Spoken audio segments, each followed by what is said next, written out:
নমস্কার দর্শক। জুন এবং জুলাই মাস, এই মাস দুটোতে 12 মাসি আম গাছের বিশেষ যত্নের প্রয়োজন হয়। তার কারণ এই দেখুন, আমার এই থাই ভ্যারাইটি গাছটিতে কত সুন্দর মুকুল এসেছে এবং সেই সঙ্গে আমের গুটিও দানা বাঁধছে। এই যে অবস্থাটি, এই অবস্থাতে যদি আমরা সামান্য একটু যত্ন করতে পারি, সেক্ষেত্রে কিন্তু বাজিমাত। আমাদের 12 মাসি আম গাছ প্রচুর পরিমাণে ফলন নিয়ে আসবে। তো দর্শক, আজকের ভিডিওতে থাকবে জুন জুলাই মাসে 12 মাসি আম গাছের পরিচর্যা, সেই সঙ্গে যাদের আম গাছে এখনও মুকুল আসেনি, ফুল হয়নি, তারা কি যত্নের মাধ্যমে ফুল নিয়ে আসতে পারবেন, মুকুল নিয়ে আসতে পারবেন এবং ভালো পরিমাণে আমের ফলন পাবেন। তো দর্শক, ছাদ বাগানদের জন্য নিশ্চয়ই খুব ইম্পর্ট্যান্ট একটি ভিডিও। তো চলুন ভিডিওটি কন্টিনিউ করা যাক। দর্শক, প্রথমে আসা যাক, যে সকল গাছে এখনও মুকুল আসেনি তারা কি যত্ন করবেন। তারা বেশি কিছু নয়, 2 থেকে 3টি উপাদান এখন ব্যবহার করবেন। প্রথমটি হচ্ছে, গাছে একটি ভালো মানের পিজিআর এখন স্প্রে করতে পারবেন। 2 বছর 3 বছরের যে গাছগুলো রয়েছে সেই গাছে পিজিআর আপনি স্প্রে করবেন। মিরাকুলান হোক, বুস্টার 2 হোক, স্প্রে করে দিলেন। সেই সঙ্গে যদি আপনাদের কাছে একটু অনুখাদ্য থাকে, যেমন মোমোমিন পাউডার বা বায়োভিটা, মানে এই সমস্ত একটি অনুখাদ্য পিজিআর সঙ্গে মিশিয়ে গাছে স্প্রে করে দিন, তবে দেখবেন খুব দ্রুত ফুল আসতে শুরু করবে। আর 2 নম্বরে হচ্ছে, টবের মাটিতে অল্প একটু খাবার দিয়ে দেবেন। দেখুন, সামনে কিন্তু বর্ষাকাল আসছে, এখনো মোটামুটি বৃষ্টি হচ্ছে মাঝে মধ্যে। তো বর্ষার আগে যদি আমরা গাছগুলোতে একটু মুকুল নিয়ে আসতে পারি, সেই মুকুল থেকে দানাগুলো সৃষ্টি হয়ে যায়, বর্ষার পুষ্টিতে কিন্তু সেই দানাগুলো আবার ভালো ভালো ফলে পরিণত হবে, আমাদের অত অত খাবার দিতে হবে না। তাই বর্ষার আগে মুকুল নিয়ে আসার জন্য অল্প একটু পটাশিয়ামযুক্ত সার, যেমন লাল পটাশ হতে পারে, একটু সিঙ্গেল সুপার ফসফেট এবং মাটিতে জিঙ্কযুক্ত খাবার আমাদের দিতে হবে। ধরুন, যদি আপনার টবটি এমন 20 ইঞ্চি হয়, আমারটি 20 ইঞ্চি, তো আপনি 10 থেকে 15 গ্রাম লাল পটাশ দিয়ে দেবেন, 10 থেকে 15 গ্রাম সিঙ্গেল সুপার ফসফেট দিয়ে দেবেন, ভালো করে দিয়ে জল দিয়ে দিন। তার 3 থেকে 4 দিন পর বা 5 দিন পর মাত্র 2 গ্রাম জিঙ্ক 1 লিটার জলে গুলে, বা 2 গ্রাম জিঙ্ক গড়মাটিতে ছড়িয়ে দিয়ে জল দিয়ে দিন।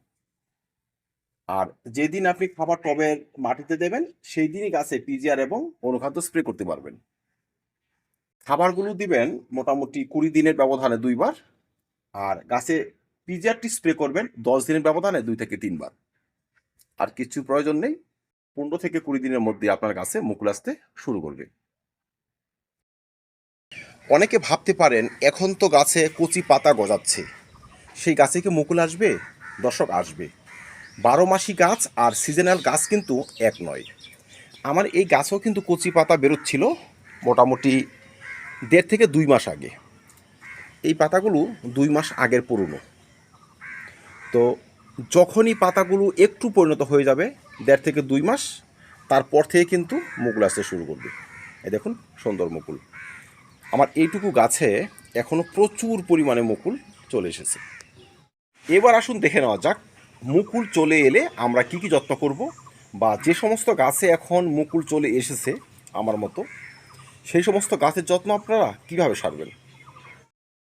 1 নম্বর হচ্ছে, আপনাকে কীটনাশক স্প্রে করতে হবে। দেখুন, এই সদ্য আসা মুকুলগুলোতে যদি কীটের আক্রমণ হয়, বিশেষ করে হোপার পোকা, মাইটস বা লেদা পোকা, যে ধরনের কীটের আক্রমণই এখন হোক না কেন, প্রথমে কিন্তু মুকুলগুলো ঝরে যাবে। তাই এখন যে সমস্ত গাছে মুকুল চলে এসেছে বা মুকুলের পয়েন্টগুলো কিছুটা ফাটতে শুরু করেছে, এদিকে আসুন, এই যে এই অবস্থাতে গিয়েছে, আপনারা সে সমস্ত গাছে কিন্তু কীটনাশক স্প্রে করবেন। মনে রাখবেন, মুকুল ফুটার আগে যেহেতু কীটনাশক স্প্রে করতে হবে, তাই এই অবস্থাতে করাই ভালো। আমরা ইমিডাক্লোরোপিড কীটনাশক এখানে স্প্রে করতে পারি, বা প্রোফিনাফস সাইপারমেট্রিন গ্রুপের কীটনাশকও স্প্রে করতে পারি। আমরা ব্যবহার করতে পারি টাফগড়, রোগার, নিম তেল, কাকা, এই ধরনের কীটনাশক। দর্শক, যেহেতু আমরা আমের মুকুলে কীটনাশক স্প্রে করব, সেহেতু অন্য সময় যে পরিমাণে কীটনাশক স্প্রে করতাম, এখন তার থেকে অর্ধেক স্প্রে করব। ধরুন, আপনি প্রোফিনাফস সাইপারমেট্রিন গ্রুপের কীটনাশক স্প্রে করবেন। অন্য সময় যদি আপনি 2 ml স্প্রে করে থাকেন, এইবার করবেন 1 ml। কারণ সদ্য আসা এই মুকুল এবং ছোট ছোট এই দানাগুলো খুবই সেন্সিটিভ। একটু কড়া ডোজের কীটনাশক একটু বেশি মাত্রায় ব্যবহার করলেই এসব ঝলসে যাবে। তাই মাত্রাটি হবে 1 ml। 1 ml প্রোফিনাফস সাইপারমেট্রিন কীটনাশক 1 লিটার জলে গুলে সন্ধ্যার আগে স্প্রে করে দিন। 10 দিন পর আরেকবার স্প্রে করে দিন। পরপর দুটো ডোজ ব্যবহার করতে পারলেই কিন্তু আপনার গাছ থাকবে কীটমুক্ত। যখনই গাছ কীটমুক্ত থাকবে তখনই দেখবেন ফুলগুলো সঠিকভাবে প্রস্ফুটিত হবে আর ভালো পরিমাণে গুটি দানা। নম্বর হচ্ছে আমাদের ছত্রাকনাশকও এখন স্প্রে করতে হবে। কারণ এখন তো বর্ষাকাল গ্রীষ্মকাল সমানে চলছে, তো এখন কিন্তু ছত্রাকের সংক্রমণ হয়েই যাবে। আর সদ্য আসা মুকুলে যদি ছত্রাক সংক্রমণ করে মুকুলগুলো কালো হয়ে ঝরে যাবে বা হলুদ হয়ে ঝরে যাবে। তাই যখন আমরা কীটনাশক ব্যবহার করব সেই সঙ্গে কিন্তু ছত্রাকনাশক মিশিয়ে স্প্রে করতে পারি। এবার আপনি ধরুন একটি কীটনাশক নিলেন, হয়তো টাফগড় নিলেন, 1 ml নিয়ে নিলেন, সেই সঙ্গে আপনি অ্যান্ট্রাকোল পাউডার 1 গ্রাম বা 1.5 গ্রাম নিয়ে গুলে গাছে স্প্রে করে দিন। তারপরটি হয়তো আপনি প্রোফিনাফস সাইপারমেট্রিন গ্রুপের কীটনাশক প্রোফেক্স সুপার নিলেন 1 ml, তার সঙ্গে হয়তো স্প্রিন্ট বা সাফ বা বাংলাদেশের বন্ধুরা মেনসার একত্রে মিশিয়ে 1 গ্রাম স্প্রে করে দিন। 2 বার যদি আপনি ছত্রাকনাশক এবং কীটনাশক স্প্রে করতে পারেন, এই যে ছত্রাকের কারণে যে মুকুলগুলো কালো হয়ে ঝরে যাওয়া, হলুদ হয়ে ঝরে যাওয়া, সে সমস্ত একদম আসবে না। 3 নম্বরে হচ্ছে বর্ষাকালে কমন কয়েকটি সমস্যা দেখা যায়। যে সকল সমস্যা না সারাতে পারলে আমাদের আম গাছগুলোতে আমের ফলন একদম হবে না। এর মধ্যে একটি হচ্ছে পাতা পুড়ে যাওয়া। দর্শক, আমার এই গাছটি দেখুন, এই যে একটু একটু পাতা পোড়া দেখা যাচ্ছে, খুবই সামান্য, কিন্তু নতুন পাতাতে পোড়ার সমস্যা একদম নেই। যাই হোক, পাতা পোড়ার সমস্যা কিন্তু পাতার মধ্যে সীমাবদ্ধ নেই। পাতা পোড়ার সমস্যা লুকিয়ে থাকে গাছের শিকড়ে। দর্শক, যদি আপনাদের গাছের শিকড়ে সমস্যা দেখা যায় সেক্ষেত্রে কিন্তু পাতা পুড়বে। আর শিকড়ে যেন সমস্যা না আসে সেই জন্য কিন্তু আমরা এক্সট্রা প্রোটেকশন নিতে পারি। আমরা কি করব, এখন যদি গাছে মুকুল চলে আসে বা যদি নাও আসে পরবর্তীতে আসবে, সেই সকল গাছে কিন্তু গোড়ার মধ্যে আমরা দুটো উপাদান ব্যবহার করব। প্রথমটি হচ্ছে একটি ভালো মানের ছত্রাকনাশক টাটা ব্লাইটক্স, অল্প একটু 1 লিটার জলে গুলে দিয়ে দেব। ঠিক তার 5 থেকে 7 দিন পর একটি ভালো মানের পটাশিয়াম হিউমেট বা হিউমিক অ্যাসিড 1 লিটার জলে 2 থেকে 2.5 গ্রাম গুলে আবার দিয়ে দেব। 15 থেকে 20 দিন পর এই দুটো উপাদান আমরা আবার রিপিট করব। এই দুটো উপাদান ব্যবহার করলে এই যে গাছের শিকড়ে যে সমস্যা চলে আসা সেসব পুরোপুরি সেরে যাবে। শিকড়ে পচন দেখা দেবে না। ঠিক আছে, শিকড়ে যখন পচন দেখা দেবে না, শিকড় যখন হিউমিক অ্যাসিডের গুণে নতুন করে সার্ভাইভ করতে শুরু করবে, বাড়তে শুরু করবে, তখন কিন্তু আর পাতা পোড়ার সমস্যা আসবে না। আমার এই গাছটিতে সমস্যা দেখা দিচ্ছিল, দেখুন এই যে নিচের পাতাগুলোতে অল্প অল্প পোড়া দেখা যাচ্ছে। ঠিক আছে, কিন্তু নতুন করে মানে আমার চিকিৎসা সারার পর নতুন করে যে পাতাগুলো এসেছে সেগুলো সুস্থ, সতেজ, সবুজ। আর তার ফলেই কিন্তু দেখুন এই যে এতগুলো মুকুল আমার কাছে আনা সম্ভব হয়েছে। ঠিক আছে, যদি আপনাদের গাছে পাতা পোড়ার সমস্যা দেখেন বা নাই দেখেন, এই দুটো উপাদান কিন্তু পর্যায়ক্রমে ব্যবহার করে দেবেন, তবে পরবর্তীতে সমস্যা আসবে না। মুকুল থেকে বা এ সমস্ত ফুল থেকে ফলে পরিণত হতেও কোনো সমস্যা হবে না। 5 নম্বরে হচ্ছে যে সমস্ত গাছে এখন মুকুল চলে এসেছে সেই সমস্ত গাছে কিন্তু খাবার দিতে হবে। যদি আপনি মুকুল আসার আগে 15 দিন আগে খাবার দিয়ে থাকেন তো ভালো কথা, আপনাকে এখন দিতে হবে না, আপনি আরও 15 দিন পরে দেবেন। যদি খাবার না দিয়ে থাকেন, এমনিতেই মুকুল চলে আসে, সেক্ষেত্রে কিন্তু আপনাকে অল্প একটু খাবার দিতে হবে। আপনি কি দেবেন? সেই পটাশিয়াম এবং ফসফরাস, আর কিচ্ছু নয়।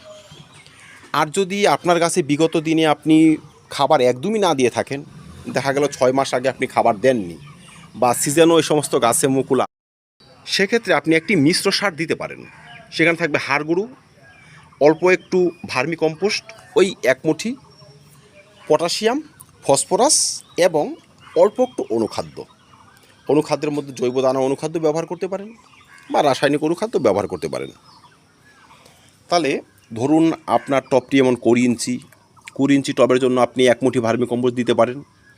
বা ভার্মি কম্পোস্ট নেই তো আপনি 1 মুঠি 2 মুঠি গোবর সার দিয়ে দিন, 15 গ্রাম সিঙ্গেল সুপার ফসফেট, 15 গ্রাম লাল পটাশ, আর 10 গ্রাম পরিমাণে জৈব দানা অনুখাদ্য, যদি না থাকে মোমিন পাউডার দিয়ে দেবেন 2 গ্রাম, ঠিক আছে। আর 2 গ্রাম বা 1 গ্রাম বোরন দিয়ে দিন সঙ্গে, ভালো করে দিয়ে মাটি চাপা দিয়ে একটু জল দিয়ে দিন।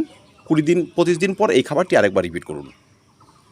এই খাবারে কিন্তু গাছ এক্সট্রা এনার্জি পেয়ে যাবে।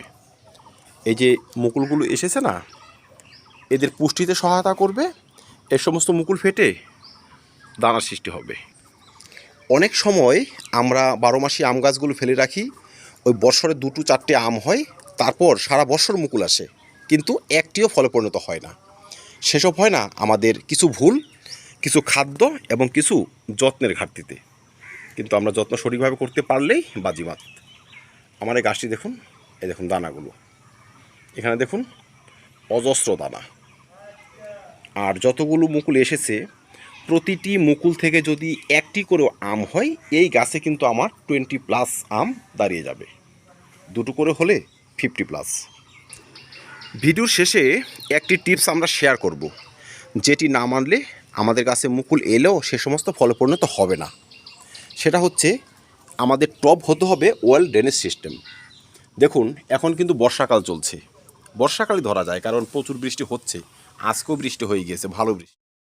এখন যদি এই সমস্ত টবে জল জমে থাকে, আপনি যত ভালো কিছুই ব্যবহার করুন না কেন, মুকুলগুলো কিন্তু ঝরে যাবে, পাতা পড়ার সমস্যা আবার চলে আসবে। তাই জল জমতে দেওয়া যাবে না। আমরা ধরুন এই টবটি নিচে যে 2-4টে ফুটো রয়েছে, আমরা এই সাইড দিয়ে এক্সট্রা ফুটো করে নিতে পারি। একটি 20 ইঞ্চি টবের মধ্যে আপনি 3টে এক্সট্রা ফুটো করে নেবেন। মানে আপনি লক্ষ্য রাখবেন বৃষ্টির পর যেন 10 মিনিট টবের মাটিতে জল দাঁড়িয়ে না থাকতে পারে। টবের মাটিতে জল দাঁড়াবে না, শিকড়ের সমস্যা আসবে না, মুকুলেরও ক্ষতি হবে না, এবং ছোটো ছোটো দানাগুলো যে রয়েছে তাদেরও ক্ষতি হবে না। কারণ জল জমলেই সর্বনাশ, সম্পূর্ণ ফুল ঝরে যাবে, দানা ঝরে যাবে, পাতা হলুদ হয়ে যাবে, গাছ সেই আগের মতোই আবার দাঁড়িয়ে থাকবে। তাই বর্ষাকালে অত্যন্ত গুরুত্বপূর্ণ যেই পরিচর্যা, সেটা হচ্ছে জল জমতে না দেওয়া। যদি আমাদের কাছে জল না দাঁড়ায়, সেক্ষেত্রে কিন্তু প্রতিটা মুকুল থেকে ফল পরিণত হবে। তো দর্শক, এই গাছ থেকে আমার ভালো পরিমাণ ফল হয়।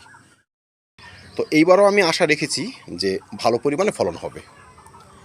আর যখন ফলগুলো মোটামুটি মার্বেলের মতো হয়ে যাবে, তখন আমি গাছটি এই 50% শেডের নিচে এনে রাখবো।